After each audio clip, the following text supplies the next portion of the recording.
I'm sure I don't have to tell you that the coronavirus is exposing a lot of potential pitfalls that exist within our economy, society, but of course our fitness culture, things like overdependence on gyms, overdependence on costly workouts that take up a lot of time and energy. And so now a lot of us are scrambling to be like, how do I stay in shape even though I don't have a lot of the resources that I used to have? And of course, I'm like, dude, like, bodyweight training and being able to get workouts without gyms and a lot of equipment and stuff has always been my forte, so I'm just perfectly fine. But there's another asset that I recognize in myself and many of the RDP followers that is now super valuable, that is being exposed with the coronavirus, and it's almost practically like a fitness superpower when you think about it. So what this is the ability to have autonomy and independence of decision making.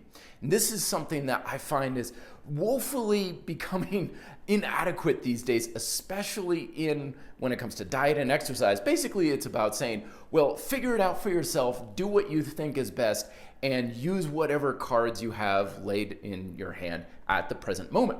And that's super important, especially now, because we're waking up to a world with totally different changes, and some of us are thinking, well, what the hell am I supposed to do?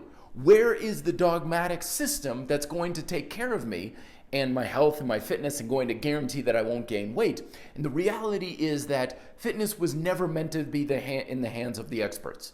It's never been meant to be my responsibility. It's never meant to be up to some sort of program or anything. Instead, it's always been your responsibility to know what's best for you. And now people are starting to figure that out.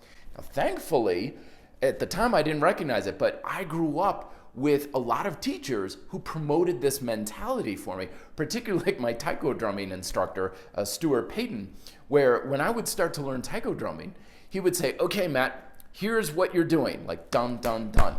Here's what I need you to do, dun, dun, dun. See the difference? And I'd be like, no. And he'd be like, all right, see it again, dun, dun, dun. Now this is what you're doing, dun, dun, dun. And I'd be like, just freaking tell me what I need to do. Just stop with this. Just tell me what I need to do. And I feel like there's so much of that attitude in our fitness culture that is so holding people back, because it's like, can't the internet just give me the answers I need?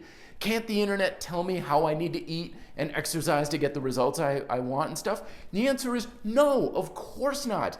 Because yes, the principles of Mother Nature are relatively simple, like eat fewer calories than you're expending to lose weight. Progressively challenge your muscles in order to get bigger and stronger. These are the principles we need to adhere to. But no one knows how to best do that for you. No one knows your circumstances. No one knows your resources. And yet, we've been taught with the internet and dogmatic approaches in fitness that we need the answers of life spoon-fed to us, so someone else should be taking care of us. The experts should know better in what we actually need to do. And now that things are all going crazy, we're recognizing that that false security of someone else should know better than me is now crumbling at our feet. And now we're forced to recognize that, no, I need to be in charge of my own decisions. I need to observe what I have available to me in the present time and make my own decisions. But again, a lot of the dogmatic ideas out there have been based on the idea that you shouldn't trust yourself. You're the problem. Your appetites shouldn't be trusted. If you let yourself make your own decisions, you're just going to be fat and weak and lazy and skip workouts and stuff, because this is the rhetoric that we need to be more aware of now than ever before.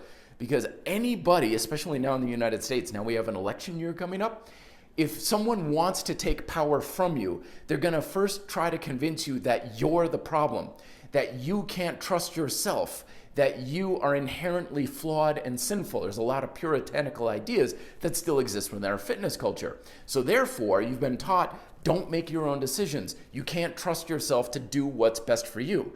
But the reality, especially now, is that if you look at your own circumstances and think, all right, so this is what I've got available, how can I best use that? You're probably going to come up with better answers and solutions to your current situation than someone like myself will ever figure out for you. So now that we've got this whole thing going crazy and stuff, yes, there's a lot of videos out there. Yes, there's a lot of people offering at-home workouts and stuff.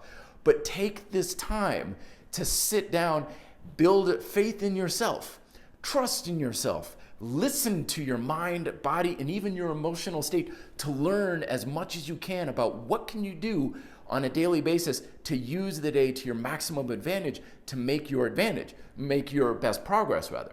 And what you're going to do is develop so much more of a sense of independence and autonomy that not only will you develop far better methods that are going to work best for you, but you're also going to get far better results and be in better shape at the end of this whole coronavirus thing than you went into it. Little philosophical perspective for you. Love to hear your thoughts down below. Be fit, live free.